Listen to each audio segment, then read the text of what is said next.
Like, how are you, Mom and Sam? Good morning. How are you today? Merry Christmas. Mom, today we have the new collection. You can buy everything at 50%. Mom, we have that one in black and that one in yellow. No, Mom, we don't have red in that one. Mom, if you want that one, I will call my supervisor and get from the other store. I will ask if you want that one. Mom, if you come back tomorrow, the 50% will finish. Mom, you're so pretty. Oh my God, yes, she's so pretty. I will tell you, she's so pretty. Is Hisham your husband? I'm available. Thank you. Siyempre, bilang isang Pilipino, mauna, ma-upset ka dahil sa sinasabi niya about sa accent ng mga Pilipino dito sa Dubai. Ang sa akin naman, ang pagkaka-analyze ko sa kanya, hindi naman niya minata yung language ni kabayan, kundi yung mismong, iba kasi yung lingwahe natin sa lingwahe nila. So yun naman parang natutuwa lang siya. Huwag po tayo magsasalita ng hindi maganda sa kapwa natin. Masyado niya minamaliit ang Pilipino, samantalang Pilipino kahit saan bansa, kahit anong klaseng trabaho, kahit anong klaseng ugali kayang bagayan. Na-offend ako syempre. As OFW, syempre nakaka-offend. Meron din sigurong katotohanan, pero siyempre, as a Pilipina, medyo masakit na pagtawanan ka lalo na sa international TV. Joke lang po yan, okay lang din kung joke yun. Kaya lang po yung mga Pilipino masyadong sensitive sa mga bagay po na yon. Na in public, hindi dapat nila pinagtatawanan yung mga Pilipino dahil sobrang minamaliit nila eh. Yun lang. Hindi naman po sensitive ang mga Pilipino. Kumbaga, kung sila nakakapagbigay ng opinion, syempre tayo din po makakapagbigay ng opinion. Tayo po yung tayo po yung, kumbaga tayo po yung sinabihan ng gano'n, tayo po yung binash. Welcome to Halo Halong Cuento. Welcome! Today, guys, we're gonna talk about something, again, as usual, a bit controversial. Are Filipinos too sensitive? When you are being criticized by somebody else outside. But before you go ahead, let me tell you, after the talk, we have an interview with and we have the section of 1 Minute in Nature with Freda. Sino nanonood ng Desperate Housewives? Me. Sino? Okay. Because I love Desperate Housewives. But then I kind of like stopped watching for like a week after I watched this certain episode wherein Terry Hatcher, she said something about, can I see those diplomas? Sabi niya. Because I want to make sure they're not from some med school in the Philippines. Oh, okay. Oh, yeah. Kanina pa ba yun? Wala na. Oo. So, actress to. This one, another actress from Charlie's Angels. Oh, Lucy Liu. Lucy Liu. So it was asked, so how do you keep yourself buff? So I run. I run in a machine. It's easier for me. Because if I get really dark, I'll start to look like a little Filipino. Oh. So the implication was kind of off. Tapos? Hello, kayo manggi ako, but I'm proud. Tapos, what other And case? the last one, this was a very controversial one na nagkaroon ng massive protest in Hong Kong. So he's a writer from a Hong Kong magazine, and then he called Filipinos, or actually the Philippines, a nation of servants. When was that? This was 2009. Anong pangalan ng writer? Chip Chow. Chip Chow. There was this actress, I don't know exactly, I think Jordanian or Egyptian. I mean, she was an Egyptian show, she's from Jordanian origin. The country does not matter. The thing is, she make a fun of the Filipino sales staff. I will be honest, I really feel hurt like for Filipinos because my wife is from Philippines and she's from sales though. Kaya nga. Mas Pinoy ka sa amin. Kaya nga pero you know, when she was doing it, I know she's a comedian, she wanted to crack a joke. What did she do? What did she say? She started making fun of the Filipino sales in Dubai. She hit the accent, but her attitude was so exaggerated that it is, in my opinion, no, it was kind of hurtful. Hindi niya pino-point out yung pagkabeing sales staff niya. Yung accent, yung yung mismong pinag-uusapan dun eh. Kasi sa akin, my own opinion on that is that it doesn't really matter kung ano. Kasi after 10 months, makakalimutan na rin natin to. Mas marami pa tayong dapat actually pag-aksaya ng panahon natin. Filipinos react differently to those criticisms. There's bashing. Tama. Ano pa? Meron nagpatawad kasi humingi naman siya ng apology, I think, if I'm not mistaken. Oh yeah, the comments were nasty because I was following the whole thing, and then she's like, "I'm sorry," and blah blah blah. I don't know if this was sincere or not, but the comments down were like, "I don't believe you're fake, like Tupperware, blah blah blah," and I was like, "Oh, that's tasty." Ang point ko naman kasi, yung parang hindi ko kailangan i-prove sa ibang tao kung magaling ako mag-English or hindi. Hindi yun ang measurement ng pagkatao. Kaya yung parang True, tama. Hindi yun ang basis. hindi yun ang It's not So hindi ako na-offend dun kasi for me, totoo naman na may mga kabayan ako kasi Bisaya ako. May mga words na hindi ko nakuha. Ito, believe it or not, siguro sa ibang countries. Dong! Like, in Japan. Yung mga presidente ng mga kumpanya, marunong mag-English yan. Marunong sila mag-English.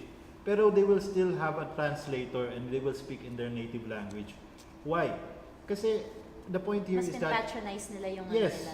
hindi naman kasi, sabi nga, hindi basis yung language mo. No, language is a tool. Yeah. Okay, and for example, I know people that speak French instead of speaking English. Yeah. Or some more people will speak German instead of speaking French. It's just a tool. It doesn't define your IQ, diba? That's my point. Yeah. But are we doing the same? Are we having double standards? Because I know firsthand that we also make fun of other people. Yun ang nga. Diba? We do, but for example, if I do it, I just do it with my friends. I never post it in social media. Why? Because I don't want to offend any other nationalities or any other race. I make sure na it's a safe environment. When I say that it's a safe environment, I know that it wouldn't come out of the conversation. Okay. When I get out of this room, it's over. We just had a laugh and it's done. Yun lang. Ikaw, yung asawa mo, di ba, foreigner. Yes. You make fun of him? wala akong sinabi. Pero okay, valid, no? Eddie, tuloy mo yan. Love and war, everything is valid. Ito na, rasista sa mga kanya. Wala akong sinabi kayo. My wife make fun of me, and I also make fun of her and the Filipino thingy. But we are married. That's the thing. We have this proximity, diba? This link. I think the rule there is don't make fun of people that you are not related, diba? You are not having a connection. So, pero tingnan mo. Pero why can't we just laugh about it? Hindi, alam mo, explain ko yan. Explain ko yung passion kasi ng Pilipino, ibang klase. Kaya nga, pag ibang tao na yung nagsasalita, nag-unite po lahat ng Pilipino. Pag ibig sabihin ibang tao, ibig sabihin ibang nationality yung nagsasalita. If you wanna make, like, for example, you are a stand-up comedian or you are a public person, diba? Especially, no? Public person. First. Ayan, katulad niyan. The joke is very easy, the standard, though. If you are making a joke about somebody that is in a higher level of power, economical, political, social standard, etc., even beauty somehow, then maybe you are being brave. They have more guts. Kaya nga. No, pero for example, this is Chelsea Clinton, once she bashed yung President Duterte. She got fired back by Duterte mismo, di ba? Because parehas yung level niya, di ba? Pero, if you make fun of one that is in your level, one of your friends, one of your guys, okay naman, they can still come back. You are part of the game. But if you make fun of somebody that is defenseless, di ba? For example, lesser than you. Kaya nga. Yung social status medyo... let's say like if you have somebody helping you at home, di ba? Domestic helper. Okay. Don't make fun of her. Di ba? Because maybe she cannot reply back to you. Then that frustration that she cannot tell you back what she thinks, then make the game unfair. That's not a joke, that's bullying. Kasi tayo, marami nang sumakop sa atin. We've been with the Americans, with the Japanese, with the Spaniards. So the same thing. tayong buong Pilipinas, kapag ka merong umatake from outside the Philippines, pwede. we feel that we are being degraded. So the same thing, it's like we cannot fight back, and we hate that because we're starting to grow, we're starting to really improve our lives, but then still somebody from outside the Philippines Tama. are attacking us. So But then we maybe that's should how also learn not to do it to others. we Diba? we should not. Parejas, both ways. I think it's We can do it in a way na yung parang di naman tama yung binabash din natin siya. Yung parang, edi, just tell pareho na lang tayo. Yung nili-level mo eh. So kung if you wanna uplift Sige, kaya mo yan, yourself, kaya mo yan, kaya kaya ko mo yan. talaga to. I mean, if you wanna uplift yourself up, do it in a way na may makikinig sa'yo. Pero Na mako-convey mo yung message mo. Na hindi yung binabash mo yung tao na mahirap. Well, you know, the main thing that they're bashing these people, these critics, is because they really want an apology. The thing is, after, for example, that actress apologized, those 3 personalities apologized. The thing is, okay, we accepted the apology. Tama They na. may be sincere or not. Pero tama. Not Tama all, na. not all. After their apology, nag-improve ba tayo? Nagbago ba buhay natin? Hindi.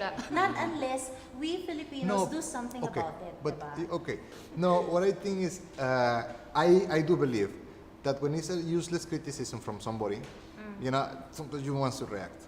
When it's a positive one that they are telling you something that you may be wrong, okay, you think about it. Maybe it's time. Pero if it's unjustified, I believe that also you have to feel, you know, keep your dignity and make a stand and say, you know what you say is wrong. What you say is hurting me or is hurting somebody I love, and you should not say that thing. It doesn't matter if they apologize or not, but you make your point, no? And if you have the legal rights, and if you have the legal means to do that, go. Boom. And if you have the legal means to make that person stop, like for example discrimination, ganon, here is very strong. You cannot discriminate. Make it work. Don't let anyone to step in your rights. Don't make a drama. Fight for your rights. That's my take. True, very Sige, true. go. El Presidente. Yeah. Well, guys, this has been Halo Halo Cuento. Please give us your opinion on how do you feel is the best way to react about when somebody criticizes, or how do you react? You say like, no, let's burn them. Please send us your comment, and we will be watching that thing and commenting in the next show, guys. Si Cleo, anong masasabi mo muna? Ako kasi, we are very sensitive when other people point out our flaws. But actually, these are valid flaws sometimes. So the thing is, instead of reacting in a negative way, let's just focus on how we can improve it.